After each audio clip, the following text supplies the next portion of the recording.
Pinoy Gising na! Ay, ang aga, alas 4:34. Mga balitang gigising sa'yo sa Pinoy Gising! Headlines.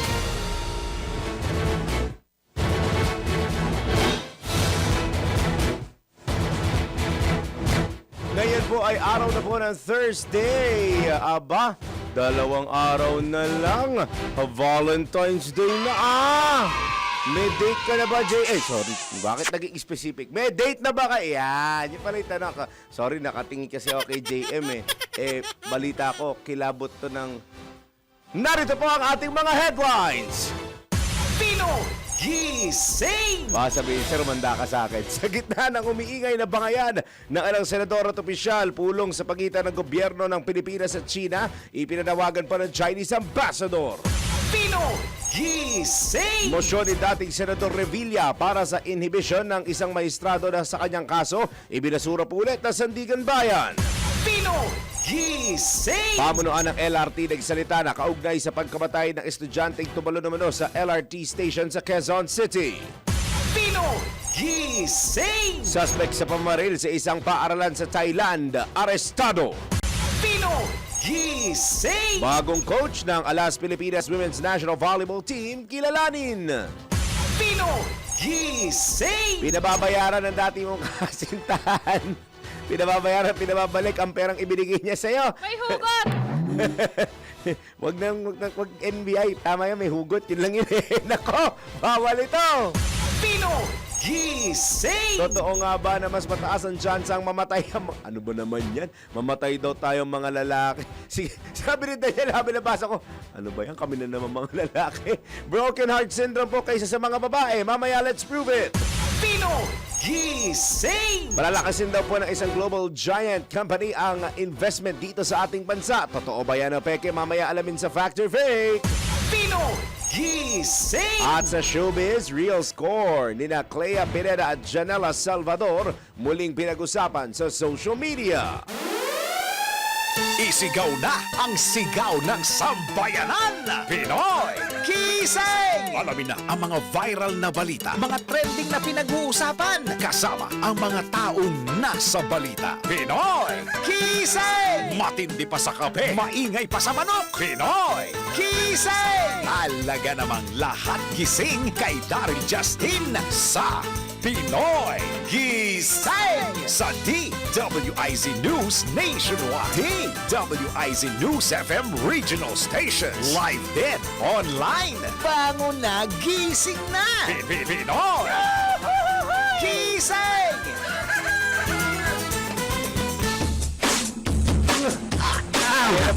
Ayan na po sila. Thursday morning na. Yung mga nagsusunod dyan, gising na ba kayo?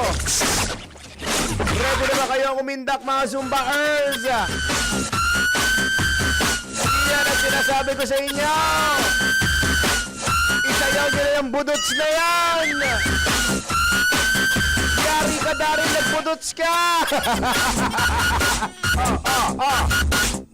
Sige, ibudots nyo pa. John Reese, gising na.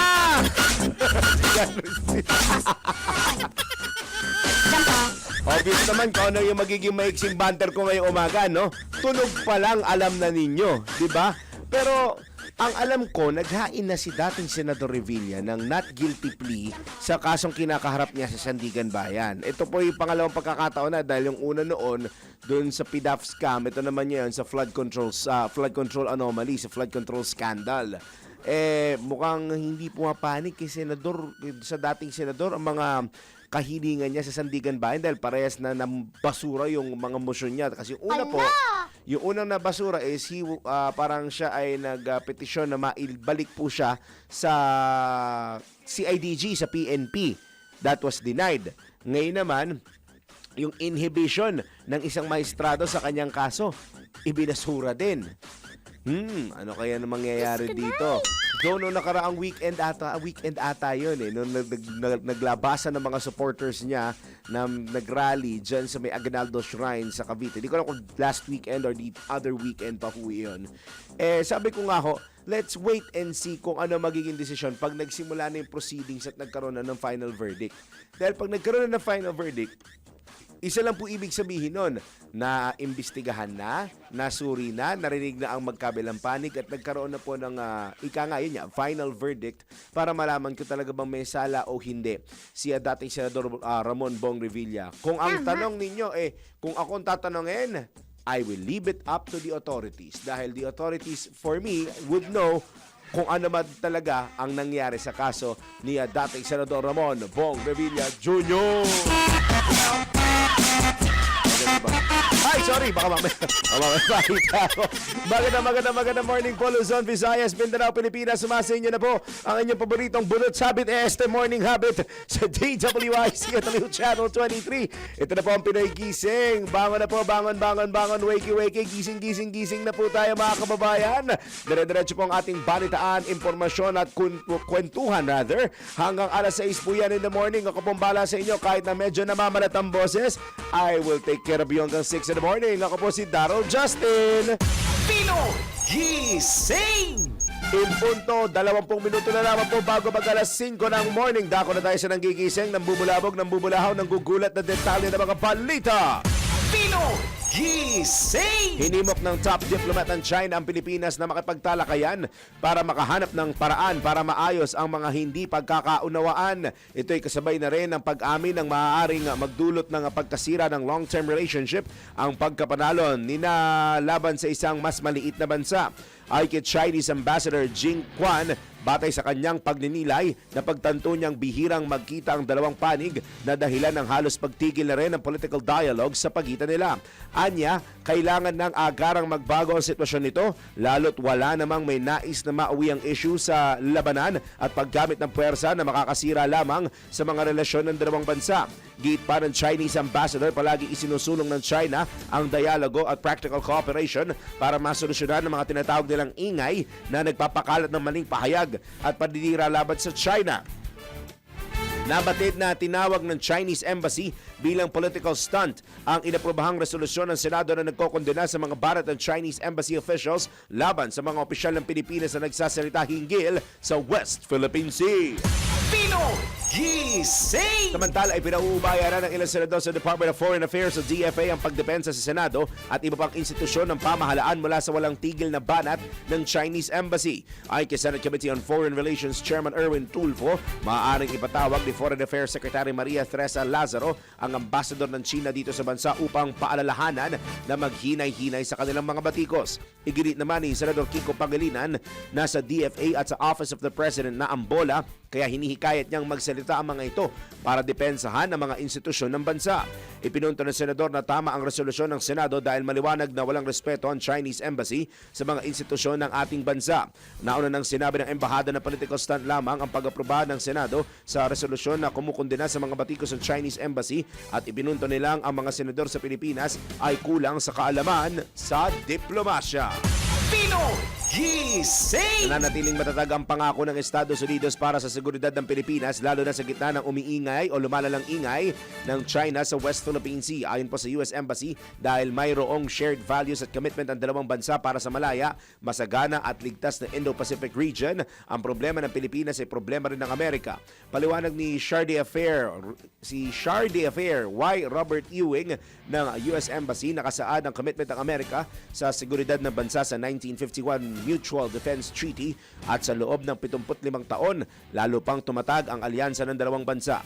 Nabatid na sa 2025 ASEAN Ministerial Meeting sa Kuala Lumpur, muling pinagtibay ni Foreign Affairs Secretary Maria Teresa Lazaro at US Secretary of State Marco Rubio ang kanilang commitment sa regional peace, stability at freedom of navigation.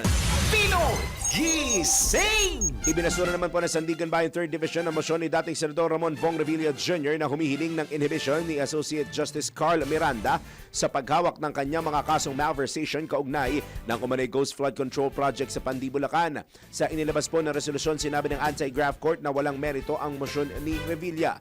Hiniling ng dating senador ang pag-inhibit ng mahistrado dahil sa pagiging magkapamilya nito at ni Attorney Bonaventura Miranda, kapatid ng hukom na nagsisilbing abogado ni dating DPWH Undersecretary Roberto Bernardo sa investigasyon ng Senado hinggil sa mga flood control projects. Gayunman, iginit ng korte na nabigo si Revilla na magpakita ng anumang kilos o ebidensya na magpapatunay ng pagkiling o kawalan ng pagiging patas ni Associate Justice Miranda sa pagdinig ng kaso. Pinoy Gising! 16 na minuto bago sumapit ang ikalima ng Morning Baron Daniel. It's that time. Tanggap muna tayo ng mga reports. DWIZ Patrol Report. 40 million eGov PH app downloads target maabot ng pamahalaan ngayong taon. Ang detalye sa Reporter Patrol 13, Gilbert Perdes. Lumubo na sa humigit kumulang 36 million downloads ang eGov PH app at target ng pamahalaan na maabot ng 40 million bago matapos ang taong kasalukuyan. Sa bagong Pilipinas ngayon, public briefing, sinabi ni DICT Undersecretary David Almirol Jr., original na target lamang nila ang 30 million downloads pagsapit ng 2028. Ngunit mas maaga pa raw itong nalampasan dahil sa mabilis na pagdami ng mga gumagamit ng government services, partikular ng kanilang platform. Ayon sa opisyal, hindi naasahan ng ahensya ang bilis ng pagtaas ng mga tumatangkilik dito dahil nga sa magandang digital platform ng gobyerno. Dagdag pa ng opisyal, inaasahan nilang posibleng pumalo pa sa 60 million users ang app pagsapit ng 2028 kung magpapatuloy ang kasalukuyang trend. Patrol 13, Gilbert Perdes para sa himpilang mga todolas DWIZ. Nagbabalita ng tama, naglilingkod ng tama. Samantala, libreng gamutan sa cancer para sa mahihirap itinutulak po ni Senadora Camille Villar. Aba, nakabalik na pala si Senadora. Ang report mula kay Patrol 19, Celly Ortega Bueno. Bilang pagunita sa World Cancer Day, isinusulong ni Senator Camille Villar ang panukalang batas na naglalayong magtatag ng 10 billion peso Cancer Medicine and Treatment Assistance Fund para sa mga mahihirap at kapuspalad na pasyente na may cancer. Ipatutupad ito ng Philippine Health Insurance Corporation o PhilHealth. Layunin ng panukalang batas na magkaroon ng isang pambansang programa na magbibigay ng libreng gamot laban sa cancer sa pamamagitan ng mga PhilHealth accredited na pampublikong ospital sa bawat lalawigan. Katuwang ang Department of Health, Department of Social Welfare and Development at Department of Interior and Local Government o DILG. Sama-samang tutukuyin ng mga naturang ahensya ang mga beneficiary upang matiyakan na ang tulong ay makararating sa mga higit na nangangailangan. Git ni Villar, ang kanyang panukalang batas ay naglalayong masagip ang buhay. Kailangan anya maging abot kaya at accessible ang dekalidad na gamutan laban sa cancer para sa bawat Pilipino. Binigyan din ng senadora na nananatiling isa sa mga pangunahing sanhi ng pagkamatay sa bansa ang cancer at patuloy itong nagdudulot na matinding pasaning pinansyal sa mga pamilyang Pilipino. Ang isang session ng chemotherapy ay umaabot sa 100,000 pesos at walang Pilipinong dapat pagkaita ng gamutan. Sa pamamagitan ng pagtatag ng isang nakalaang cancer fund, layunin ng panukala ni Villar na isulong ang maagang pagtuklas at agarang gamutan, maiwasan ang pagkaantala ng paggamot dahil sa kulangan sa pera at patatagin ang pangako ng bansa sa universal health access. Ito sa Patrol 19, Celly Ortega Bueno para sa impilang metodong lakas sa DWIC. Nagbabalita ng tama, naglilingkod ng tama. Kapag may bagong balita, naka-on air, agad-agad, DWIZ Patrol Report. Unang bugso pa lang po yan ng ating balitaan ngayong Thursday morning, February 12, 2026, Philippine Standard Time. Hoy! Pinoy Gising na!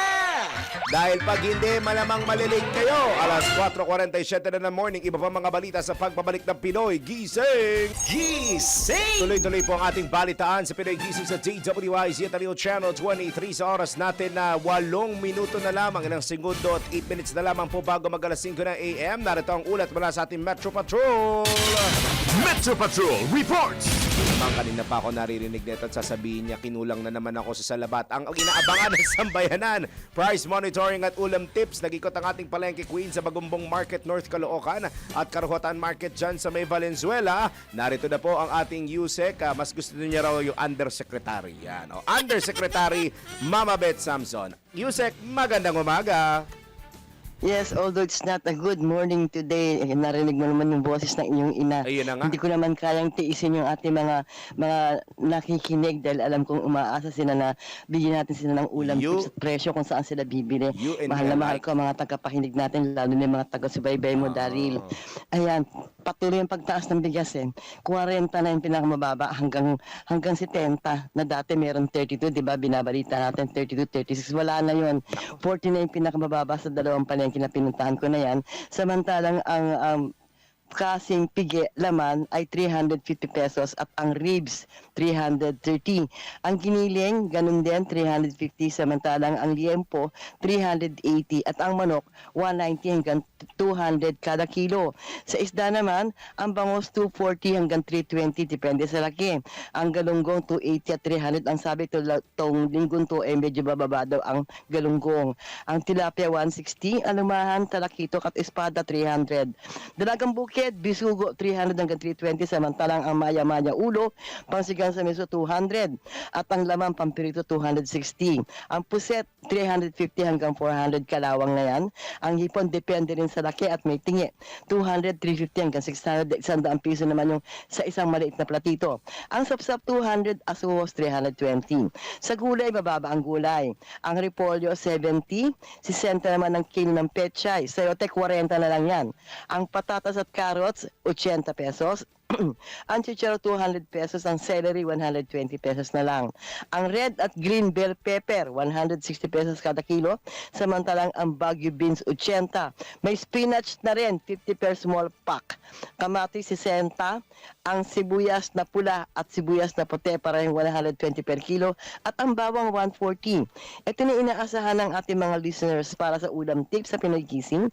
Pwede silang magkinamatisang manok na aking lulutuin, sinigang sa miso, kalderetang manok, ginisang sayote sa giniling, asadong baboy o asadong manok, tinola, sinigang, nilaga, buffalo wings, garlic or cheese or barbecue flavor, paksiw na isda, sarsyadong isda, at syempre, Huwebes ngayon, kaya pwede pa tayo magluto ng Daryl's Fried Chicken. Ayan, Daryl para sa ating ulam tips sa Pinoy Gising. Metro Patrol, Beth Samson ng DWIZ, nagbabalita ng tama syempre. Kahit masama pakiramdam natin, mamamalengke pa rin at magbabudget pa rin tayo ng tama. Back to you, Da. Pinoy Gising! Maraming salamat, Mama Beth, at sana ay nailista yan ng ating mga viewers and ating mga giliw na taga-subaybay. Ngayon naman, ronda tayo sa probinsya. Ronda Probinsya! Legal Division ng NIA Bicol ginawaran ng pagkilala dahil sa mabilis na pagbibigay aksyong legal. Ang detalye mula kay Kuyang Melvin Machado. Sa ginanap na National Review and Planning Workshop ng National Irrigation Administration sa Peña Blanca, Cagayan, iginawad sa National Irrigation Administration Region 5 Legal Services ang recognition for prompt handling legal concern. Ayon kay NIA Bicol Regional Manager Engineer Gaudencio de Vera, isa sa mga trabaho ng Legal Division ang pag-asikaso ng mga permit, right of way at pakikipagnegosasyon. Ngunit ang pinakamalaki umanong nagawa ng naturang division ay mapatituluhan ang mga lupang dinaanan ng kanilang mga kanal o irrigation system. Karamihan kasi dito ay mga donasyon. Dahil dito, lehitimo ng pag-aari ng NIA Bicol ang naturang mga lupain. And then, ang pinakamalaki accomplishment niya talaga titling. Kasi noon tinayo yung mga irrigation natin, hindi naman natituluhan lahat eh. Karamihan dyan kasi donation, no? Hindi naman natituluhan. So yun ang trabaho nila. We're happy na marami na tayong natituluhan ngayon. At least protected na yung mga irrigation system natin ngayon. Yung ownership talaga sa NIA na. So yun. Ito ang Ronda Patrol, Melvin Machado para sa Impilang May Todong Lakas, DWIZ. Nagbabalita ng tama, naglilingkod ng tama. Gising! Ngayon naman sa ating NBI, naku sakto ilang araw na lang Valentine's na, kaso yung iba dyan aminado mga hiniwalayan na. Kung pinababayaran na dati mong kasintahan ang perang ibinigay niya o regalo, mga perang binigay niya sa iyo, alamin ang iyong karapatan sa ating NBI. Nako, bawal ito. Alamin kung bawal o hindi. Dahil kung di mo alam to, kaso ang kakaharapin mo sa NBI. Nako, bawal ito. Pinapabayaran ng dati mong kasintahan ang perang ibinigay niya sa'yo? Nako, bawal ito. Normal lang magbigayan sa isang relasyon, regalo, efforts, o kung minsan, pinansyal. Ngunit paano kung nagkahiwalay kayo? Tapos sinisingil ng dati mong kasintahan ang perang ibinigay niya sa'yo? Nako, alam mo bang labag sa batas yan? Kung ang pera, anuman ang halaga, ay ibinigay sa'yo kahit hindi mo ito inaasahan o hindi ka humihingi at kung walang kasunduan na ito'y pautang, hindi ka maaaring pilitin ng dati mong kasintahan na bayaran ito. Hindi ka rin maaaring makulong. Ayon sa 1987 Constitution of the Philippines, walang sinuman ang maaaring makulong dahil lamang sa kanyang pagkakautang. Subalit kung mayroong usapan na ibabalik mo ang pera at kung mayroong katibayan na pinautang ka, obligasyon mo na bayaran ito. Kaugnay nito, maaaring magsampa ng civil case para masingil ang halaga ng utang. Kaya sa mga magkasintahan, huwag gawing sentro ng relasyon ang pera. Magbigay ng bukal sa puso para hindi ka masabihan ng, nako, bawal ito. Ngayon naman sa ating showbiz news, ang real score ni na Clea Pineda at Janela Salvador muling pinag-usapan sa social media. Alamin natin yan mula kay Mima Anton. Mga latest na pinag-uusapan, mga latest na pinagchichismisan. Pinoy Gising Showbiz Spotted. Para sa aking balitang showbiz, patuloy na pinag-uusapan ng mga netizen ang real score sa relasyon ng aktres sa sina Clea Pineda at Janela Salvador. Ito ay matapos makita sa birthday celebration ng ina ni Clea si Janela at ang anak nitong si Jude. Sa isang social media post, ibinahagi ni Clea ang mga litrato ng kanilang pool time na may kalakip na caption na Mommy's birthday is spent the best way. Nabatid na matagal nang nalilink ang dalawa matapos magtambal sa Cinemalaya 2025 film na Open Endings. At iyan aking balitang showbiz para sa impilang metodong lakas, DWIZ. Ako si Anton, nagbabalita ng tama, naglilingkod ng tama. Gising! Maraming salamat, Mima Anton, sa iyong showbiz news at maraming salamat po sa mga giliw natin taga-subaybay sa DWIZ News FM 89.3 Northern Luzon, Dagupan. Susunod na po sa inyo diyan ang programang Todo Balita, pero dito po sa atin sa Metro Mega Manila at nalalabing bahagi ng bansa, kalahating segundo na lamang, kalahating minuto na lamang bago mag-alas 5 ng AM, tuloy-tuloy na balitaan. Susunod na. Muli ngayon po'y araw ng Thursday, ika-12 sa buwan ng Pebrero taong 2026. Balikan po natin ang ating mga headlines. Gising! Sa gitna ng umiingay na bangayan ng ilang senador at opisyal, pulong sa pagitan ng pamahalaan ng Pilipinas at China, ipinanawagan ng Chinese ambassador.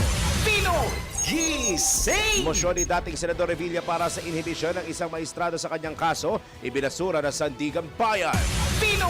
Gising! Pamunuan ng LRT nagsalita na kaugnay sa pagkamatay ng estudyanteng sinasabing tumalon mula sa LRT station sa may Quezon City. Gising! Suspect sa pamamaril sa isang paaralan sa Thailand, arestado na ng pulisya. Gising! Tay Bundit itinalaga bilang bagong coach ng Alas Pilipinas Women's National Volleyball Team. Gising! Totoo nga ba na mas mataas ang tsansang mamatay ang mga lalaki sa broken heart syndrome kaysa sa mga babae? Mamaya, let's prove it. Gising! Isang global giant company palalakasin daw ang investment sa ating bansa. Alamin mamaya kung fact or fake. Gising! At sa showbiz, is it a boy or a girl? Gender na magiging anak ni na Loisa Andalio at Ronnie Alonte? Alamin! Talaga namang lahat gising kay Daryl Justin Pinoy! Gising!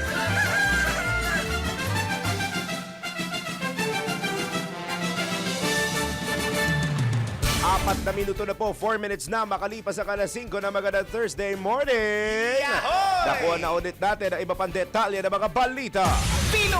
Gising! Kinumpirma ng Light Rail Manila Corporation o LRMC na isang lalaking estudyante ang nasawi matapos itong tumalon mula sa platform ng LRT1 Fernando Poe Jr. Station kahapon. Ayon sa mga otoridad, agad silang rumisponde sa lugar, ngunit idineklara ring patay ang biktima mula sa mga pinsalang nakuha matapos ang halong 2 palapag na pagkahulog. Sa kwento naman ng isang saksi nang mahulog ang biktima mula sa nasabing stasyon, nakaladkad ito ng isa pang sasakyan na dumaraan sa ibabang kalsada. Dumating rin agad ang mga magulang ng biktima at sinabing graduating na ang estudyante at nilinaw na wala itong problema sa grades. Samantala, sinabi naman ng LRMC na nakikipagtulungan na sila sa otoridad habang nagpapatuloy ang investigasyon sa nasabing insidente.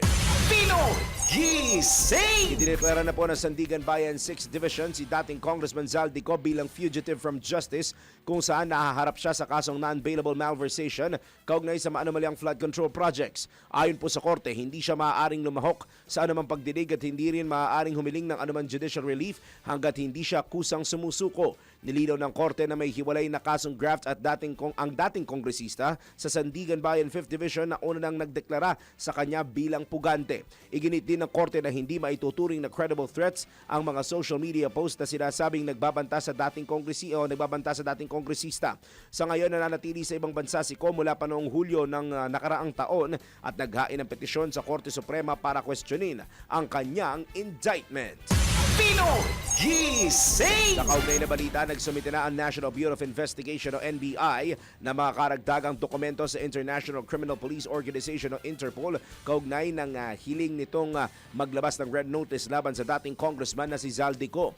Ayon kay NBI spokesman Attorney Palmer Malyari, ipinadala na nila ang mga papeles bago ang itinakdang deadline sa Pebrero 11 matapos humingi ng dagdag na requirements ang Interpol nitong nakaraang linggo.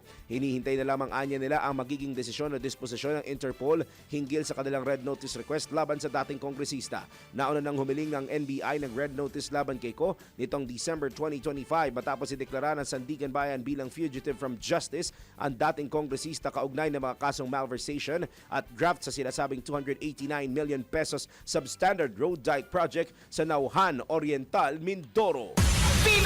Gising! Usaping luxury cars naman po tayo kung saan naisubasta na ang Rolls-Royce Cullinan na mag-asawang kontratista sa sila Curly at Sara Diskaya. Ito ay matapos ang 3 bidding sa nasabing sasakyan. Nabili ang naturang luxury vehicle ng nag-iisang bidder na sumipot sa auction kahapon na Igorot Stone Kingdom Incorporated sa presyong 29.026 million pesos mula sa alok o floor price na 29.025 million pesos. Samantala, wala namang bid na natanggap sa unang 6 na Diskaya cars, kabilang ang Lincoln Navigator na 8.6 million pesos ang alok at Cadillac Escalade na 8.27 million pesos po ang halaga. Gayon din ang Bentley Bentayga na ibinabana sa mahigit 11 million pesos ang alok, ngunit wala pa rin pong nagbibid sa nasabing sasakyan. 3 ang nagparehistro sa bidding, kabilang na ang television host na si Kuya Willie Revillame, ngunit iisang grupo lamang ang dumating para lumahok sa subasta. Gising! Sa iba pa natin mga balita sa oras na ito, duda ang isang political analyst kung uusad sa Kongreso ang impeachment complaint laban po kay Vice President Sara Duterte. Ipiniliwanag ni Dr. Froilan Calilo ng UST Department of Political Science na iba ang komposisyon ng Kamara o ng komposisyon po nito ngayon kumpara sa nakaraang Kongreso o yung 19th Congress. Iba na rin anya ang leader ng mababang kapulungan kaya't hindi inaasahang magiging masidhi o kasing lakas ng suporta noong 19th Congress ang matatanggap na impeachment laban po kay VP Sara ngayong taon. Medyo 50-50, no? Hindi kagaya nung 19 Congress na talagang very solid, no? Yung naging pag-backup dito ng ating mga congressmen. Well, for several reasons. Number one, iba yung composition ngayon ng ating Kongreso. Kita naman natin, nagkaroon ng pagbabago sa leadership. Yung kasing dating speaker really has all the intents to run for 2028 and he really would want to use the impeachment as a mechanism to derail, no? The Vice President from filing or, her candidacy for 2028. Pangalawa, nakikita natin yung mga incentives, no, to actually support and vote for the impeachment na meron last year na maaring hindi na present ngayon, because of a sinasabi nga nila a better scrutinized budget. Naniniwala si Kalilong na malaki rin ang naging epekto ng resulta ng eleksyon noong nakaraang taon sa magiging posisyon ng mga kasalukuyang kongresista hinggil sa reklamo laban po sa pangalawang Pangulo. Nakita ng mga congressmen natin yung firepower ni VP Sara nung nakarang eleksyon, yung mga sinuportahan niya, karamihan inanalo, at yung mga sinuportahan ng Pangulo, may mga nalaglag. No? So they might be thinking of their political capital and their political future as well, especially for 2028, when some of them may be re-electionists, definitely. No? And maaring unpopular move if they're going to impeach the VP because kumaga parang malalaman kung sino ba talaga yung mga pumirma laban sa ikalawang Pangulo. Samantala, kumbinsido naman si Dr. Kalilong na napaghandaan ng mga taga-suporta ng administrasyon ng mga impeachment complaint laban kay Pangulong Ferdinand Marcos Jr. kung kaya inaasahan ng mababasura ito.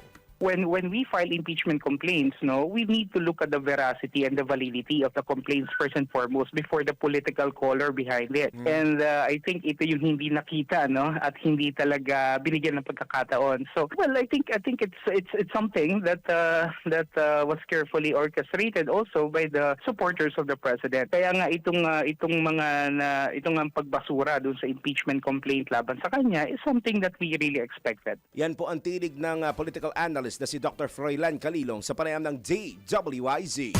Pinoy Gising! Inabulaanan naman po ng Malacanang ang alegasyon na nawawala na umano ng interes si Pangulong Ferdinand Marcos Jr. na panagutin ang mga sangkot sa manaumalyang flood control projects dahil nakatuon na raw ito sa ekonomiya. Ayon kay Palace Press Officer Undersecretary Claire Castro, patuloy po na minomonitor ng Pangulo ang mga investigasyon at hindi nito tinitignan ang laban kontra korupsyon o tinitigilan ng laban kontra korupsyon.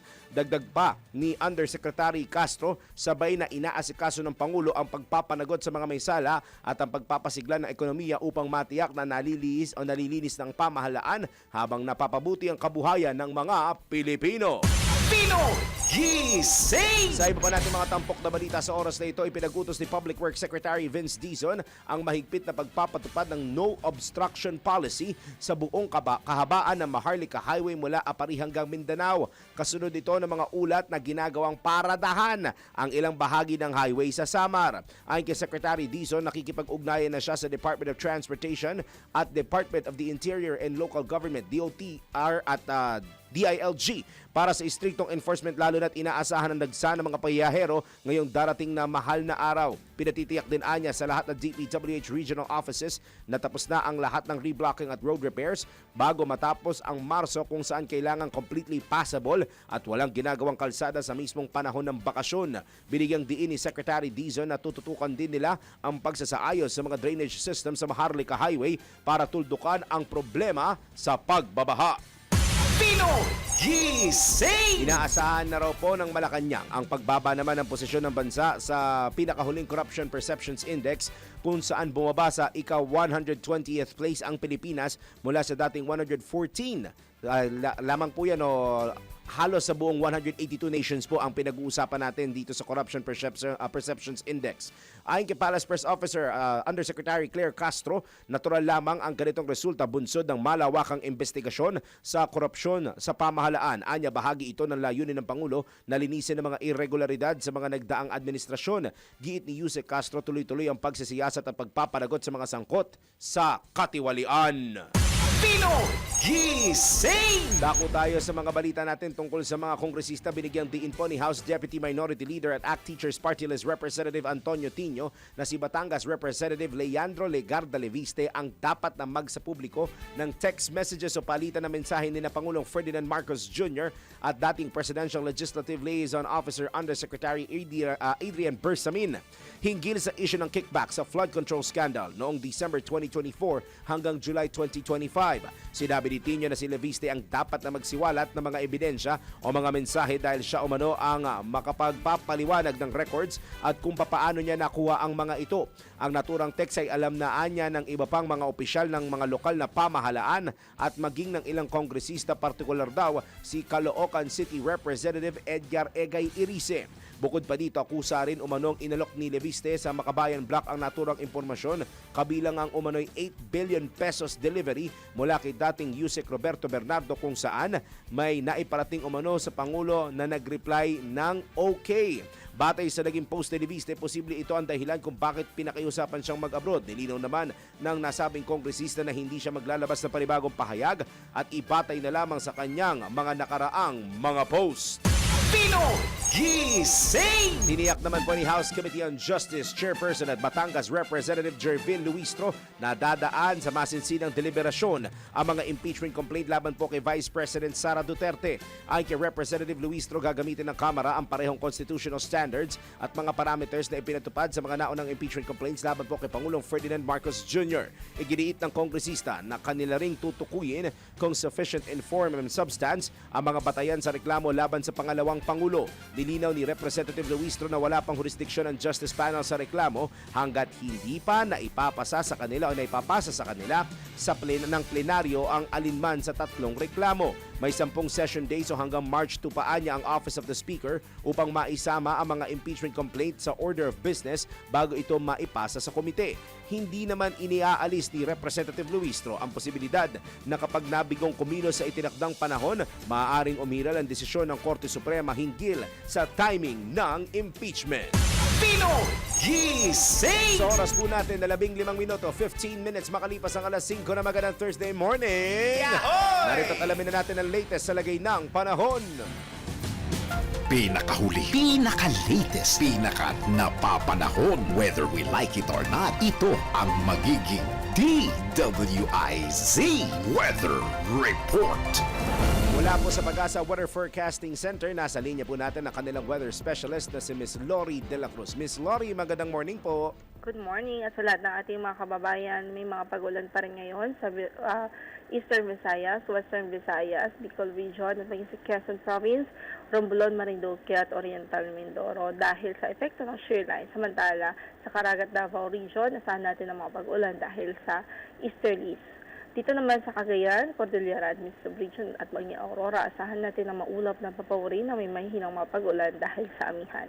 Sa Metro Manila at natitirang bahagi ng bansa, generally fair weather, liban sa mga isolated light rains or localized thunderstorms.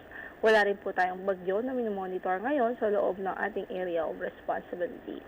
Yan ang latest mula sa Pag-asa. Ito po si Lori De La Cruz. Maraming salamat po, Miss Lori De La Cruz ng Pag-asa. Pinakahuli, pinaka-latest, pinaka-napapanahon. Whether we like it or not, DWIZ Weather Report.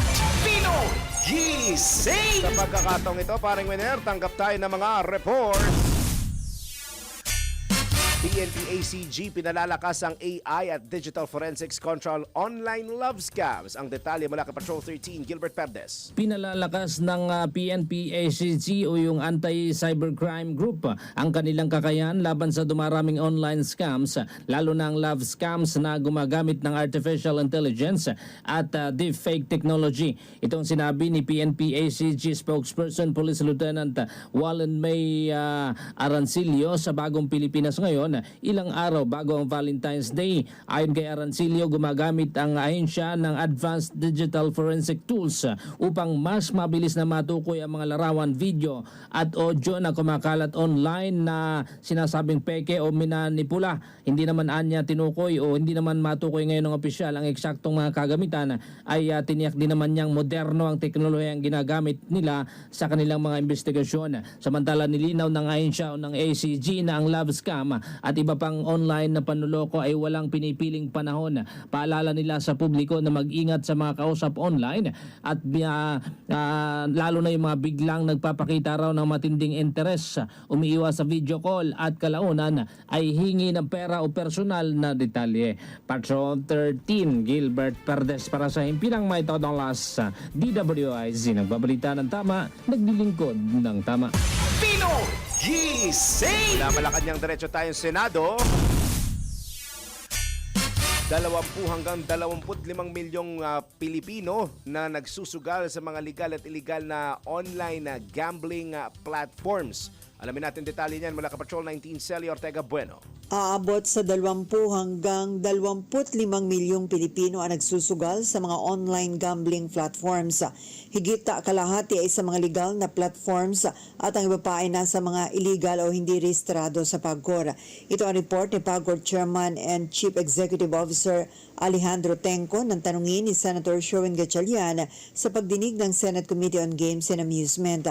Sinabi ni Gatchalian na nakakabahala na kalahati ng adult population ng bansa ay nagsusugal batay sa PAGCOR record na 32.11 million ang mga Pinoy na electronic gaming players hanggang noong July 15, 2025. Mula yun sa naitala na 8.2 million noong 2024. Pero paglilinaw ni Tenco, ganun kataas ang bilang dahil may online gamblers na palipat-lipat ng gambling sites. Sa pag-aaral anya, average na 4,700 ang isinusugal ng bawat Pinoy na online gamblers. Ayon kay Gatchalian, dapat iyakin ng PAGCOR na napatutupad ng mga e-gambling platforms ang mga programa sa pagsawata sa addiction at ipasara ang mga legal na platforms na hindi sumusunod sa mga regulasyon. Ginit naman ni Senator Erwin Tulfo na chairman ng Senate Committee on Games and Amusement, dapat na maging masigasig laban sa illegal na platform dahil unfair sa mga legal na nagbabayad ng buwis. Tiniyak naman ni Tenco na mahigpit ang PAGCOR at sa katunayan, nakasingil sila noong nakaraang taon ng 600 million pesos na multa mula sa mga violators na e-gambling platforms. Ito ang Super Patrol 19, Sally Ortega Bueno para sa impilang metodong lakas sa DWIC. Nagbabalita ng tama, naglilingkod ng tama. Pino Gising! Balik po tayong Malacanang. Pamahalaan nagbabala sa publiko laban sa mga peking government sites. Nagbabalik si Patrol 13, Gilbert Perdes. Nagbabala ang pamahalaan laban sa pagdami ng peking eGov.ph websites at phishing links na ginagamit daw ng mga scammer upang makuha ang personal na impormasyon ng mga user. Sa Bagong Pilipinas Ngayon public briefing, sinabi ni DICT Undersecretary David Almirol Jr. na hindi kayang pikein ng mga manduloko ang mismong mobile app at ginagaya din anyang itsura ng official website upang makapanloko. Dahil dito ipinapayuhan ng publiko na huwag mag-click ng mga link mula sa mga text o email at sa halip ay direktang mag-download ng eGov.ph app mula sa Apple App Store o yung Google Play Store. Anya, karaniwang modus ng mga scammer ang pagpapadala ng mga mensahe na may link na hihingi ng email, password at iba pang sensitibong detalye. Kaya upang labanan daw ito, inilunsad ang eGov Report feature kung saan maaari magsumite ng report at ebidensya ng scam na direktang ipapadala naman sa Cybercrime Investigation and Coordinating Center o yung CICC. Patrol 13, Gilbert Perdes para sa himpilang may totong las sa DWIC. Nagbabalita ng tama, naglilingkod ng tama. Kapag may bagong balita, naka-on air, agad-agad, DWIC Patrol Report! Sa pagpapatuloy na iba pa natin mga balita, naglabas ng bagong arrest warrant ang San Pablo Regional Trial Court sa Laguna laban sa wanted businessman na si Charlie Atong Ang at 5 iba pa. Inisyu ang naturang warrant ni San Pablo RTC Branch 29 Judge Luvina Roque para sa kasong kidnapping with serious illegal detention kaugnay ng kaso ng mga nawawalang sabungero. Maliban kay Ang, kabilang din sa mga inisyuhan ng warrant na may non-bailable criminal charges sina Ryan J. Orapa, Alfredo Uy Andes, Philip Almedilla, Joey Encarnacion at Aaron Ezra Cabillan. Pino Gising! Mariing kinastigo naman ng mga senador ang law enforcement agencies dahil sa pagkakabigo nitong ipahinto ang namamayagpag pa ring live online sabong kahit ipinahinto na ito ni Pangulong Ferdinand Marcos Jr. noong taong 2022. Sa pagdinig ng Senate Committee on Games and Amusement, ipinakita ni Senator Raffy Tulfo ang real-time na online sabong sa isang website na pwedeng tayaan. Dahil dito kwestiyon ng mga senador kung bakit hindi na ipahihinto ang illegal e-sabong sa kabila ng malaking anti-cybercrime at intelligence funds ng law enforcement agencies. Iginit ni Senator Raffy Tulfo na mukhang hindi mapahinto ang online sabong dahil malalaking tao at politiko ang nagpapatakbo. Ang kinakaya lang anya ng mga law enforcers ay ang pipitsuging, nagpapatupad at nagsasakla. Ayon po o sagot ng PNP, NBI at Cybercrime Investigation and Coordinating Center o CICC, nag-iimbestiga sila at nagpapa-takedown ngunit walang naibigay na pangalan ng operators ng hingan ni Senator Raffy. Nangako naman si CICC Executive Director Aboy Paraiso na sisikapin nilang maipa-takedown ang nakitang live isabong. Pinoy Gising! Naman sa ating Factor Fake, isa pong global giant company palalakasin daw ang investment sa ating bansa. Alamin natin kung totoo o hindi sa Fact or Fake. Sa kabila ng mga isyong patuloy na kinakaharap ng bansa, kahit na alam nating may korupsyong nangyayari, kahit minsan ay kulang ang ebidensyang nagdadala ng hustisya, ramdam ng taong bayan ang epekto nito. Pero sa gitna ng lahat ng ito, may tanong, mayroon pa bang dayuhang kumpanya na handang magtiwala, mag-invest at tumaya sa kinabukasan ng Pilipinas? Mayroon daw global giant na mag-i-invest sa bansa. Alamin natin kung fact or fake. Alamin mo na kung tama o mali, kung totoo o hindi. Bawalang peke. DWIZ, fact or fake. Nakipagpulong mismo si Pangulong Ferdinand Marcos Jr. kay Katsuya Nakanishi, President at CEO ng Mitsubishi Corporation, isa sa pinakamalaking trading at investment companies sa buong mundo. At malinaw ang layunin ng kanilang pag-uusap. Mas maraming trabaho, mas mabilis at mas maasa ang subway at riles ng tren, mas pinalawak na clean at wind energy sa mga probinsya, at digital services na nagpapadali sa araw-araw na transaksyon ng mga Pilipino. Ayon sa Pangulo, mahalaga ang hakbang na ito dahil ang pamumuhunan ito ay pamumuhunan sa kinabukasan ng mga Pilipino. Ang Mitsubishi Corporation ay may operasyon sa mahigit 120 bansa at matagal ng katuwang ng Pilipinas sa malalaking infrastructure at energy projects. Fact! May investment, may trabaho, may kinabukasan. Hindi ito chismis, hindi haka-haka. Ito ay kumpirmadong pagpupulong at malinaw na direksyon. Para sa Fact or Fake, Angelo Bainyo, nagbabalita ng tama, naglilingkod ng tama. Huwag magpapaloko, huwag magpapagancho, huwag magpapaskam. Bawal! Bawal ang peke. DWIZ, fact or fake. Pinoy Gising! Stand by, Philippine Standard Time. Hoy! Pinoy! Gising na! Ay nako paring Wenner, alas 5:26 ng morning, iba pa makabalita sa pagbabalik ng Pinoy Gising! Picture a place adorned with lush greenery, gently swaying trees, a haven where time seems to stand still. Eternal Gardens provides a sanctuary for remembrance, a place where the memories of your loved ones can bloom forever. Eternal Gardens, a glimpse of heaven on a patch of earth. Alamin kung bawal o hindi. Dahil kung di mo alam to, kaso ang kakaharapin mo sa NBI. Nako, bawal ito. Kapitbahay mong ayaw magpaawat sa pagbibidyo sa gabi? Nako, bawal ito. Maingay na kapitbahay, yan ang madalas na problema ng isang komunidad. Kung hindi sa ingay ng away mag-asawa, walang humpay na kantahan naman dahil mayroong handaan. Video dito, video dyan. Bad trip nga naman kung yung boses ng kumakanta, napakasakit sa tenga. Kung ikaw ay napeperwisyo at ang pagpapahinga mo ay apektado na, ereklamo na ang iyong maingay na kapitbahay. Pwede silang kasuhan ng civil case para sa paglabag sa Article 682 ng Civil Code o unjust vexation na may parusang pagkakakulong ng hanggang 30 days o pagmultahin ng hanggang 40,000 pesos. Kaya naman kapag 10 oras na ng gabi, tigil na sa pagbibidyoke. Isipin din naman ang mga kapitbahay na katabi para hindi ka masabihan ng, nako, bawal ito.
Talaga namang lahat gising kay Daryl Justin Pinoy Gising!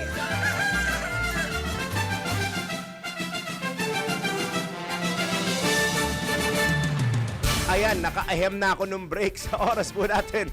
Alas 5:29 na po ng Thursday morning. Kaya hinihinayan ko lang pare winner, mahirap na. Sa pagpapatuloy po ng Pinoy Gising, tanggap tayo ng ulat mula sa ating Metro Patrol. Taunang kasalang bayan sa Navota sa Buwan ng Mga Puso. Ginanap na po yan. Ang nakakakilig na kaganapan, alamin mula kay Mama Beth Samson. Muling nais sa katuparan ng taunang kasalang bayan sa Navotas tuwing sasapit ang buwan ng mga puso. Pinangunahan ng City Mayor John Ray Chanco ang pag-isang dibdib ng 49 na Navoteño couples sa taunang kasalang bayan na walang kabayaran mula sa pamahalaang lungsod. Kabilang sa may kinasal sina Erenea Belino Jr. at Helen Corocoto na 38 years old o 38 years na, 38 taon na nagsasama at nabiyayaan ng 3 anak. Payo ni Chanco sa mga bagong kasal na saan ay mapuno lagi ng pagmamahalan ng tahanan ng bawat isa. Sinabi pa ng alkalde na kung may hindi mapagkakasunduan ay pag-usapan, alagaan at irespeto ang bawat isa at higit sa lahat, piliin ang isa't isa sa araw-araw. Ang sakramento aniya ay ng matrimonya ay sagisag ng banal na pagmamahalan na may sagradong basbas ng Panginoon para magsama habang buhay sa hirap man o ginhawa. Metro Patrol Beth Samson para sa Himpilang Metodong Lakas, DWIZ, nagbabalita ng tama, naglilingkod ng tama. Pinoy Gising! Diyan pa rin tayo sa Kamanava. Biktima ng sunog sa barangay Tanyong sa Malabon, umabot sa higit 100 individual. Ang report mula kay Kuyang Danny Cruz. Kuyang Danny, good morning. Yes, good morning. Nasa halos 150 individual ang naapektuhan ng sunog sa barangay Tanyong sa lungsod ng Malabon matapos sumiklab ang apoy dakong alas 11:27 kahapon ng umaga at idiniklara itong fire out pasado 1:17 ng hapon. Ayon kay Barangay Chairwoman Alma Benaventura, umabot ito sa third alarm. Anya, mabilis na kumalat ang apoy dahil dikit-dikit at gawa sa light material sa mga bahay sa bahagi ng Sipo Road kung saan doon muna na malagi ang mga residente kahapon, dala ang mga nailigtas nilang gamit at mga alagang hayop. Sinabi ni Kapitana na agad nilang inihanda ang covered court sa barangay bilang evacuation center para sa mga biktima. Patuloy naman ang investigasyon ng Bureau of Fire Protection sa pinagmulan ng sunog. Nauna dito, tinupok din ng apoy ang nasa mahigit 60 kabahayan sa Mabolo Street sa barangay Maysilo kung saan linya ng kuryente umano ang tinitignan sanhi ng sunog. Tulong din ang kailangan ng mga residente sa panawagan ni Kapitana Benaventura sa ating mga kababayan. Humihingi din ito ng tulong para sa mga naapektuhang residente na naabo ang kanilang mga tahanan. Ako po si Kapitana Alma Vega Buenaventura ng Barangay Tanyong. Ito po, kanina po mga 11:30 po, naku po, bigla ho nagkaroon ng sunog dito sa aking nasasakupan sa Barangay C4 po. Mula po, nasa 150 po na katao po ang naapektuhan. Sa mga nais po na tumulong, ako po ay buong pusong lumalapit po sa inyo na sana po mabigyan niyo po ng tulong ang aking mga kabarangay na nasunugan po. Maraming salamat po at salamat din po kasi nagparating na rin po si Mayor Jeannie Sandoval na magtutulong daw po sila sa amin. Hindi raw po nila pababayaan ang Barangay Tanyong. Maraming salamat. Yan ang tinig at panawagan ni Kapitana Alma Benaventura. Metro Patrol Danny Cruz, nag-uulat sa Himpilang Metodong Lakas, DWIC, nagbabalita ng tama, naglilingkod ng tama. Pinoy Gising! Ngayon naman po, ronda tayo sa probinsya. Rizal PNP nagsasagawa ng parallel investigation sa 10 Angono policemen na sangkot sa extortion. Ako, nangingikil na naman. Naratong report mula Calabarzon kay Kuyang Arman Gambe. Kuyang Arman, good morning! Mula ng Rizal Police Provincial Office ang isang masusing parallel investigation tungkol sa kaso ng 10 tauhan ng Angono Police Station na di umano'y nagsagawa ng peking drug charges, extortion at illegal na pag-aresto sa isang criminology student na residente na nabanggit na bayan.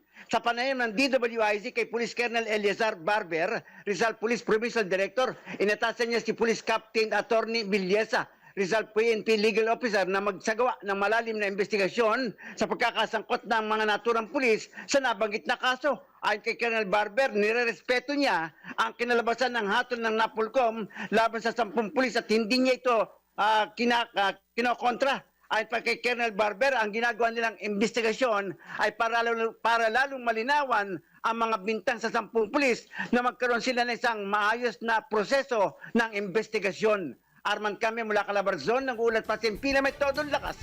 DWIT nagbabalita ng tama, naglilingkod ng tama. Pino Gising! Akyat naman po tayo ng norte. 2 wanted persons timbog sa magkahiwalay na operasyon sa Cagayan. Ang report mula kay Kuyang Ronald Idol Domingo. Idol, naimbagabigat. Naimbagabigat, napasakamay ng Cagayano Cups ang 2 individual na matagal nang pinaghanap ng batas matapos ang magkahiwalay na manhunt operation.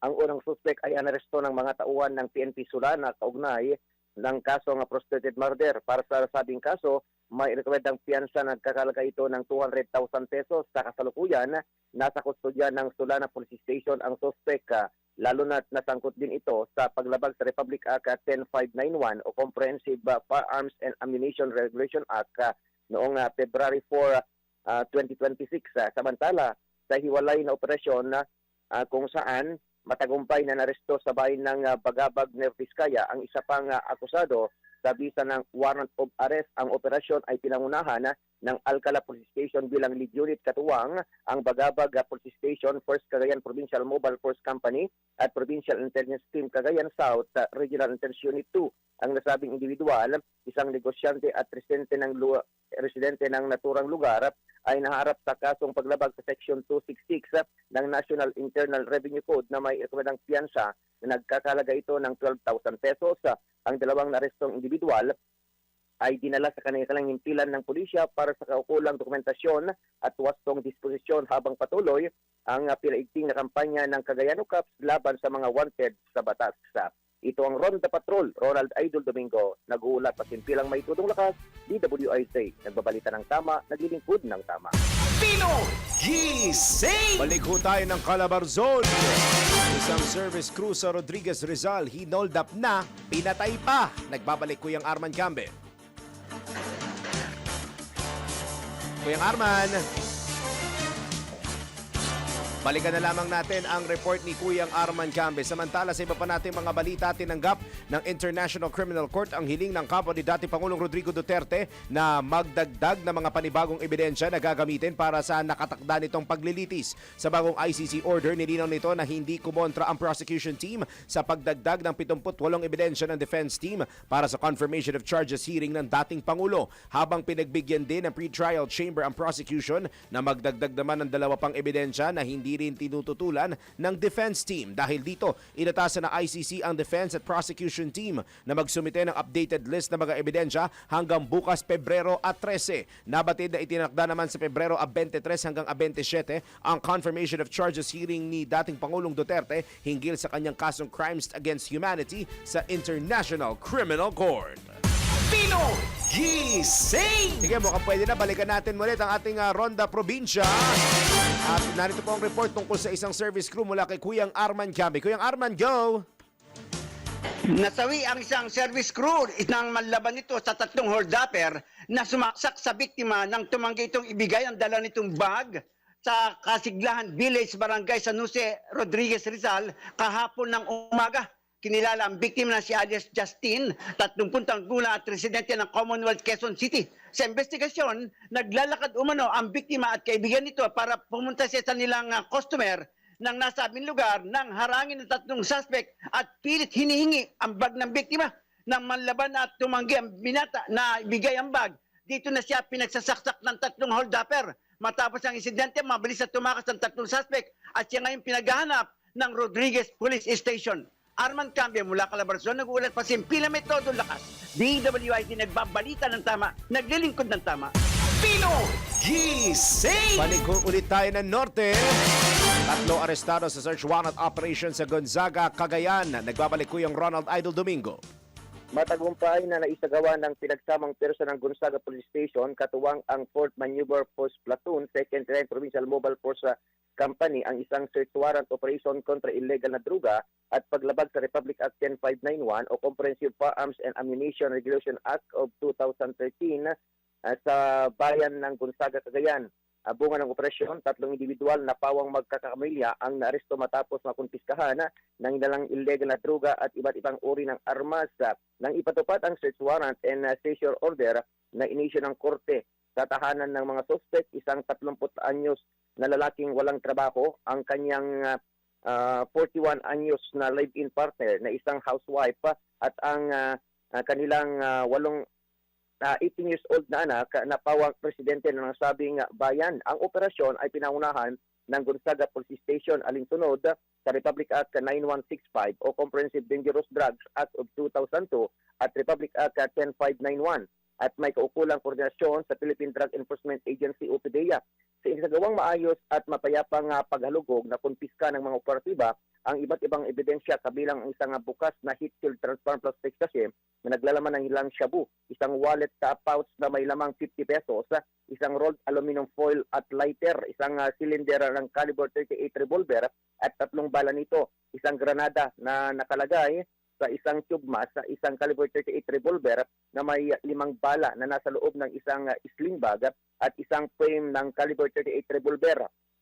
Isinagawa ang inventaryo, pagmamarka at dokumentasyon ng mga nakumpiskang ebidensya sa mismong lugar ng operasyon sa presensya ng mga suspek, mga opisyal ng barangay at kinatawan ng media alinsunod sa kinakdang legal na proseso. Sa kasalukuyan, nasa kustodya na ng Gonzaga Police Station ang mga suspek at ang mga nasamsam na ebidensya para sa kaukulang dokumentasyon at pag-ain ng mga kasong paglabag sa Republic Act 9165 at Republic Act 10591.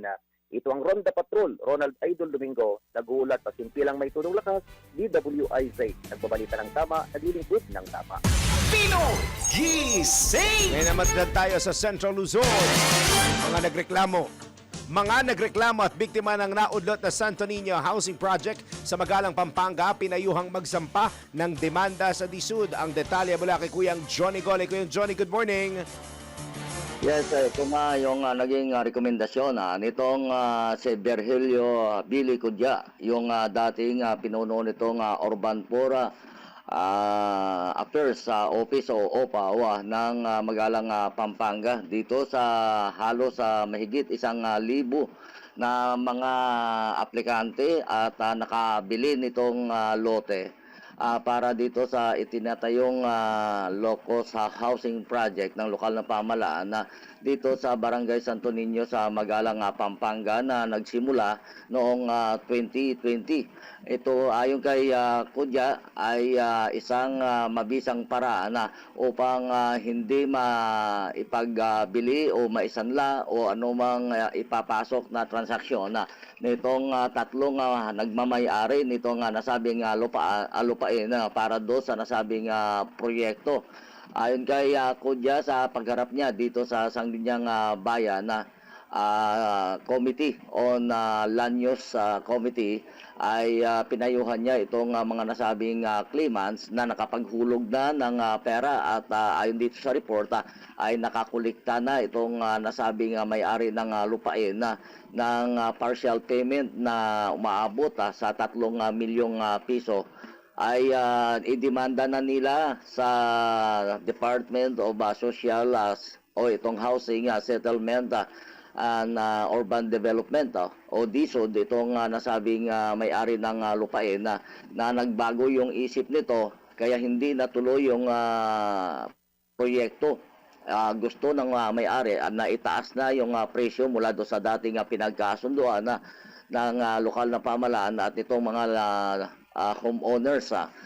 Ayon pa kay Kudya na meron siyang mga hawak na mga dokumento at audit report na magpapatunay na nakakuha na nga ng advance payment itong nasabing may-ari o 3 may-ari ng lupain na siyang pagtatayuan sana ng proyekto at maging do sa mga naglakad ng mga dokumento para doon sa mga aplikante at mga nakabili na nga ng lupain sa nasabing proyekto sa Magalang, Pampanga. So yan ang update. buhat dito sa gitnang Luzon. Ito si Johnny Goles, Central Luzon Patrol. Nagulat si Kiramito Dulakas, ni EWIC, nagbabalita ng tama, naglilingkod ng tama.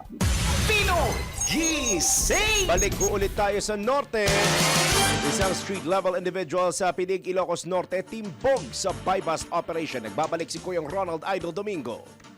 Sa isinagawang drug bypass operation ng Pidig Municipal Police Station, naaresto ang isang 37 anyos na lalaki na nakalista bilang street-level individual sa Barangay 5, Magitayag, Pidig, Ilocos Norte. Nauli ang suspect sa aktong nagbebenta ng ilang shabu sa isang police poster buyer. Nasamsam sa operasyon ang 6 na sase na hinalang shabu na may bigat na 8.74 grams na may standard price na 59,432 pesos kasama ang bypass money, personal cash, cellphone at motorsiklo. Kasalukuyan ang suspect ay nasa kustodya ng PNP Pidig, Ilocos Norte at kakasuhan sa paglabag ng Republic Act 9165 o Comprehensive Dangerous Drug Act of 2002. Ito ang Ronda Patrol, Ronald Idol Domingo, nagulat pasimpilang may tudong lakas, DWIZ. Nagpapalitan ng tama, naglilingkod ng tama.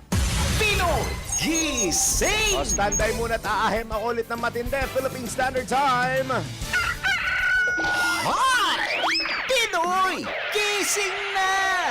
Baka malay pa po kayo, alas 5:45. Impunto po yan, ha? Iba pa mga report sa pagbabalik ng Pinoy Gising! That Time Check. Walang yumayaman sa pagiging empleyado lang. Dapat lahat tayo nagninegosyo. Timing! Narito ang isang programang magbibigay ng tamang gabay sa pagnenegosyo. Pakinggan at panoorin ang mga ekspertong magiging guest dito. Isang show para sa negosyo. DWIZ Negosyo! Kasama sina Lito Gagni at Jerry Orbina. Pakinggan ng live sa DWIZ. Panoorin ng live sa Aliw 23. At i-follow sa lahat ng digital channels ng DWIZ, Facebook, YouTube, at DWIZ News App. Huwag munang magplano, huwag munang sasabak, huwag munang papasok sa negosyo nang hindi napapanood ang show na Negosyo. 5 p.m. Pauwi ka na ba o papasok pa lang? Siya na ang opisyal na makakasama mo on the road. Si Bong Nebriha sa Biyahe IZ. Pagtaas ng gasolina, may strike ba o wala? Saan traffic, saan hindi? All-in-one balitaan sa mundo ng transportasyon. Biyahe IZ sa DWIZ News, Metro and Mega Manila, DWIZ News FM Regional Stations, DWIZ News TV at DWIZ News Online. Bong Nebriha sa Biyahe IZ. Tara, babiyahe na! Araw-araw, 5 p.m.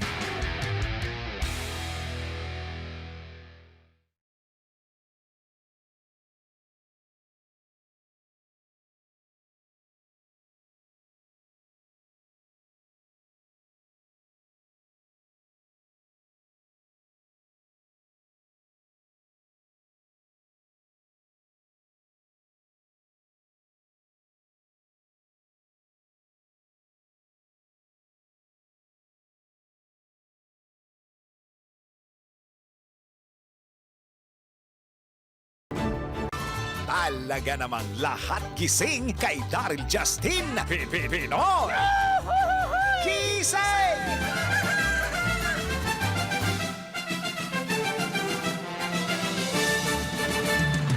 12.5 minuto na lamang po bago mag-alas 6 ng morning. Sa pagpapatuloy natin, ronda pa rin tayo sa probinsya. Isang buhay na sanggol iniwan sa tapat ng bahay sa Imus, Cavite. Ang detalye sa report, nagbabalik po si Kuyang Arman Cambe.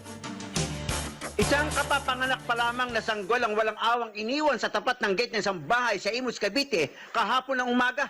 Ayon sa ulat ng mga pulis, nahagip sa kopya ng CCTV sa lugar ang isang nakabisikletang lalaki dakong ikatlo ng madaling araw na iniwan sa sanggol na nakabalot sa kulay violet na lampin at nakalagay sa eco bag.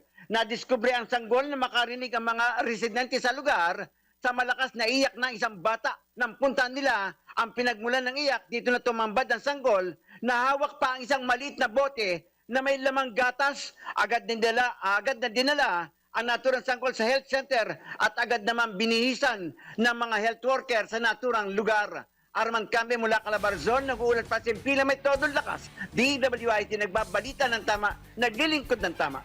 Pino Gising! Samantala, akyat ulit tayo ng norte. Isang lalaki sa lungsod ng Batak arestado sa anti-illegal drug buy-bust operation. Nagbabalik si Kuyang Ronald Idol Domingo.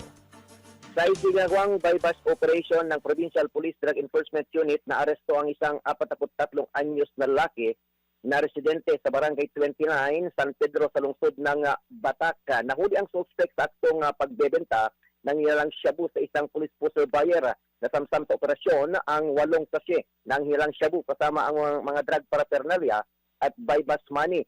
Nasa kustodya na ngayon ng pulisya ang suspect pa sa kaukulang kaso.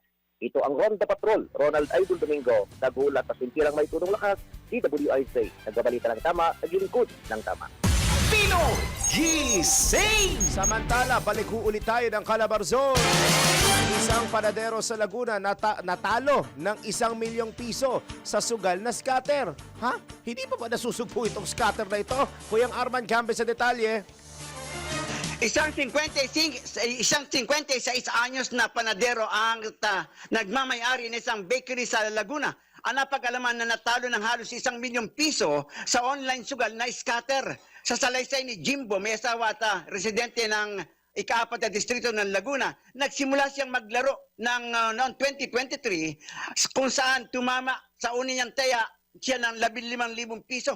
Ang taya ay nasundan pa ng maraming beses kung saan nagkaroon siya ng mas maraming panalo kaysa sa talo hanggang sa umabot na nanalo siya ng halagang 75,000 piso. Doon na nagsimula ang kanyang pagkakalulong sa sugal kung saan inaabot umano siya ng magdamag hanggang sa nalaman na lang niya na naisanlanan niya lahat ng kanyang appliances sa bahay. Sa ngayon, bumabawi ang naturang player sa kanyang sinimulang negosyo para bumangon sa itinayo niyang bakery. Arman Cambia mula Calabarzon, nag-uulat pa Pila may todong lakas. DWIC nagbabalita ng tama, naglilingkod ng tama.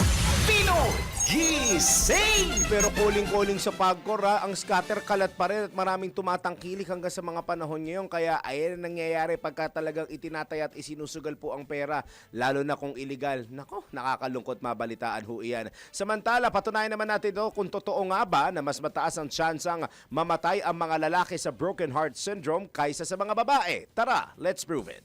Ang broken heart syndrome o Takotsubo cardiomyopathy ay pansamantalang panghihina ng puso dulot ng matinding stress, karaniwan sa kababaihan, pero may mga nagsasabi na mas mataas ang mortality rate ng mga lalaking tinatamaan nito. Totoo nga ba ito? Tara, let's prove it!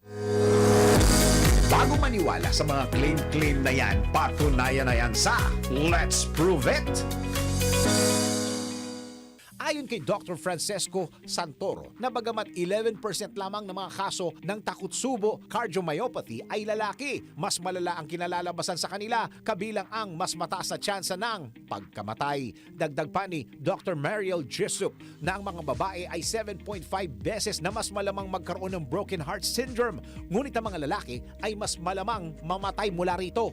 Ayon naman kay Dr. Ananya Mandel na ang mga lalaki ay mas malamang mamatay mula sa broken heart syndrome dahil sa mas matinding pisikal na stressors at mas kaunting paghingi ng emotional support. Bagaman mas karaniwan ang broken heart syndrome sa kababaihan, mas mataas ang panganib ng komplikasyon at pagkamatay sa mga kalalakihan. Ayon sa mga eksperto, ito'y maaring dahil sa mas matitinding physical stressors at kakulangan sa emosyonal na suporta.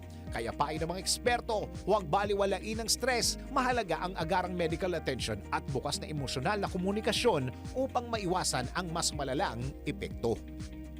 Pino Gising! Mga balitang dapat alam mo kahit sa labas ng bansa. DWIZ, balita sa ibang bansa. Arestado ang 18 anyos na suspect sa pamamaril sa isang paaralan sa Thailand na ikinasugat ng 2 katao. Ayon sa Thailand Public Health Ministry, kabilang sa mga sugatan ang prinsipal ng paaralan na isinugod sa ospital. Nabaril din ang isang babaeng estudyante habang ang isa naman ay tumalon mula sa building ng dahil sa panic. Ilang estudyante ang natrap sa paaralan dahil pinalibutan ito ng mga pulis kung saan sumuko rin ang suspect matapos ang 2 oras. Pinoy Gising! Sa mundo ng palakasan, ang latest malalaman sa DWIZ Sports News. Opisyal na pong itinalaga si Coach Ty Bundit bilang bagong head coach ng Alas Pilipinas Women's National Volleyball Team batay sa anunsyo ng Philippine National Volleyball Federation o PNVF.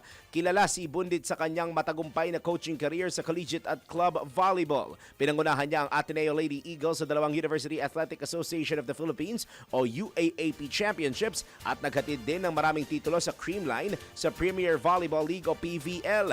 Bilang head coach, pangungunahan ni Bundit ang Alas Pilipinas Women's Team na binubuo ng mga manlalaro na sina Gia de Guzman, Alisa Solomon, Bella Belen, Ea Laure, Angel Canino, Ami Provido, Dela Palomata at Justin Hazareno. Pinoy Gising! Ngayon naman sa ating showbiz news, is it a boy o a girl? Alay, hindi pa meron pa kasunod yun. Gender na magiging anak ni Loisa Andalio at Ronnie Alonte sa kanilang mga fans. Alamin ang gender mula kay Mima Anton. Mga latest na pinag-uusapan, mga latest na pinagchichismisan. Pinoy Gising! Showbiz Spotted! Para sa aking balitang showbiz, masayang ibinahagi ng newlywed couple na sina Luisa Andalio at Ronnie Alonte ang gender ng kanilang anak sa isang intimate baby shower. Sa kanilang social media post, opisyal nilang ibinahagi sa kanilang pamilya at malalapit na kaibigan na baby girl ang ipinagbubuntis ni Luisa. Kasabay nito, ni-reveal na rin ng mag-asawa ang magiging pangalan ng kanilang anak na si Rooney Lior. Bumuhos naman ang suporta at pagbati ng ilang kilalang personalidad, kabilang na ang singer-actress na si Vina Morales at social media personality na si Zaina Barake, ganon din ang Loini fans para sa future parents. At iyan aking balitang showbiz para sa impinong metodong lakas, DWIZ. Ako si Anton, nagbabalita ng tama, naglilingkod ng tama. Pinoy Gising! Sponsoran na nga natin yung album nun, kanta ng kanta, nang hingi na ng sponsor ng album si Anton. Sa ating pagbati po ngayong morning ito, good morning sa lahat na nakatutok sa atin ngayong umaga sa Facebook page natin. Sina Kuyang Nelson Malinaw, sina Mama Erna, sino pa nandito? Ayun, si Mama Susan Neronimo, blessed Thursday morning. Si Batman, inihelin tulad naman ako ngayon kay Ding Dong Dantes, thank you Batman. Kay Tristan Wyatt Gulay, kay Mama Elizabeth Kamaing from Marikina, kay Andy Lana Velasco, napapasayaw ako. From Olonga po, nanonood po siya. At kay Kuya Randy Santisas, kay Mama, bago ito si Mama Elma Mangalonzo. Mula po siya sa, saan siya nagmula? Ay, nagpapa-shoutout siya sa Mangalonzo and Salinas. Ayun, from Elma Mangalonzo. Si Jomer Tayo na, malamang nakatayo na siya. Naririnig ko sinasabi. Ikaw ha? Angela Redato, 2 days na lang daw Valentine's Day na. Si paring JD Valdez mula sa may Barangay Sapang, Buho, Palayan City, Nueva Ecija. Good morning. At sa lahat ng patuloy na nakikinig, nanonood, sumusuporta at pinagtsatsagaan ang inyong lingkod at ang ating programa. Maraming salamat po at naway hindi kayo manawa. Lalo na at ang anchor ninyo hindi magaling sumayaw pero puro budot sa naririnig. Thank you po ulit sa inyong lahat. Bago pa tayo pansamantalang Bago tayo pansamantalang magpaalam, tayo po ay magpatama quote for today. Kung gusto mong mangialam sa buhay ko, ambag ka muna kahit, binayaran nyo ba to? Nilagay nyo dyan? Binayaran daw Gcash? Kahit Gcash lang daw, mag-ambag muna kayo. At yan na po ang kalipunan ng mga balita. Ito na po natin sa Pinoy Gising. on a Budots Thursday morning. Paalala lang po sa coding. Coding ako ngayon, Thursday, number 7 and 8. Mula alas 7 hanggang alas 10 ng morning at alas 5 hanggang alas 8 ng gabi. Ingat po sa mga bumabiyahe at nakikinig sa atin. Abangan na rin po ang susunod na programang Pasada Balita kasama sina Kuyang... Ito ba si Kuyang 35? Sumayaw na ng Budots to. Pasayawin nyo nga ng Budots to.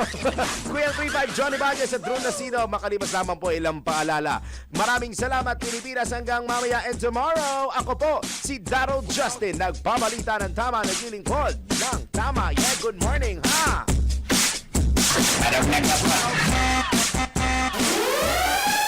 Isigaw na ang sigaw ng sambayanan. Pinoy Kising! Alamin na ang mga viral na balita, mga trending na pinag-uusapan, kasama ang mga taong nasa balita. Pinoy Kising! Matindi pa sa kape, maingay pa sa manok. Pinoy Kising! Talaga namang lahat gising kay Daryl Justin sa Pinoy Gising sa DWIZ News Nationwide, DWIZ News FM Regional Stations, live din online. Bangon na, gising na! Pinoy Gising! Gising alas 4:30 ng umaga, Lunes hanggang Biyernes. On air, online, on ground. Tama ang balita, tama ang paglilingkod. Saan mang bahagi ng bayan, saan mang panig ng mundo, pinaglilingkuran ang Pilipino. Ito ang News Authority ng Aliw Broadcasting Corporation. Inaabot ang bawat isa